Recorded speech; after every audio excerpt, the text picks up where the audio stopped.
Out of the blue tea house. This is a story about Frances, a white dove, who discovers that guidance does not always arrive as a grand instruction. Sometimes it appears as an unexpected turn, a quiet pause, and the friendly face already waiting where we never planned to go. Frances loved the morning sky. Each day she lifted into the blue with one simple prayer. Spirit, how can I share a peaceful mind today? Usually she had somewhere in mind to go. Not a rigid plan, she told herself, just a very organized possibility. That morning, Frances intended to fly across the valley and rest beneath a jacaranda tree. Then a warm gust swept beneath her wings. Frances tilted left. The wind carried her right. She climbed higher. The wind turned her around. Very funny, she murmured. A second gust carried her over the rooftops and gently dropped her onto a blue wooden sign. The blue tea house. Frances blinked.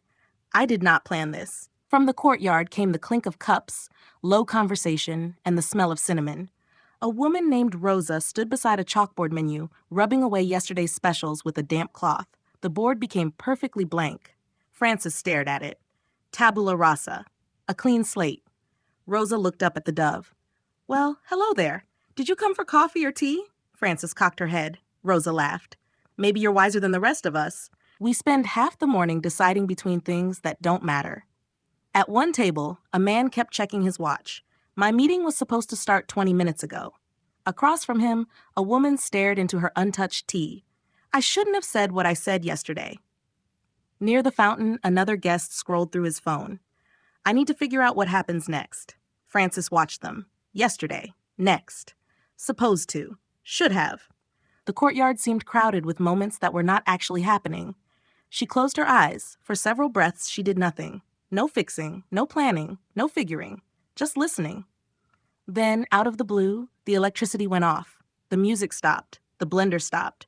The ceiling fan stopped. Even the guests stopped talking. Rain began tapping softly on the awning. No one could hear anything except the rain.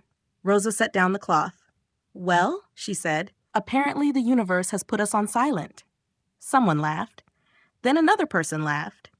The man with the watch placed it face down.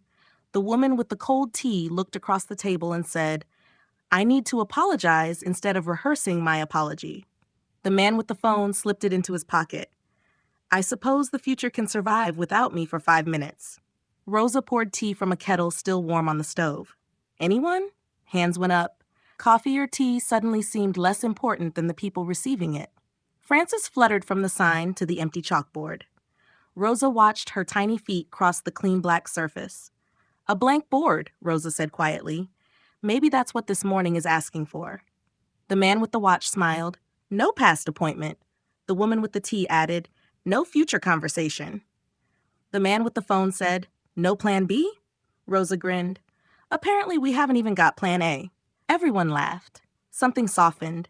Nobody had solved the world. Nobody had received a 5-step spiritual plan. Yet the courtyard felt different, because for one moment, no one was trying to make the moment different. Frances felt the familiar stillness inside.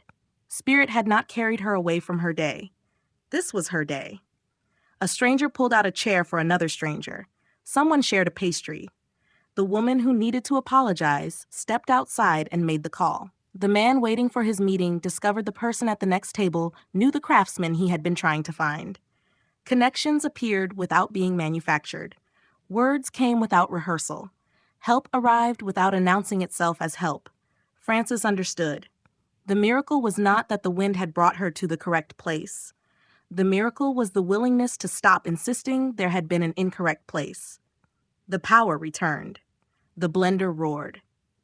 Everyone groaned. Turn it back off, someone shouted. Rosa laughed and left the music silent. Frances spread her wings. Leaving already? Rosa asked. Frances looked toward the open blue above the courtyard. She had no idea where she was going next. For once, that felt perfectly sufficient. She lifted into the sky. No past to carry, no future to arrange, no plan she had to protect. Only this breath, this wing beat, this listening. And somewhere beneath her, at a little blue tea house she had never intended to visit, love was already moving from one person to another. Out of the blue. May we sing, rest, and dance our way home together.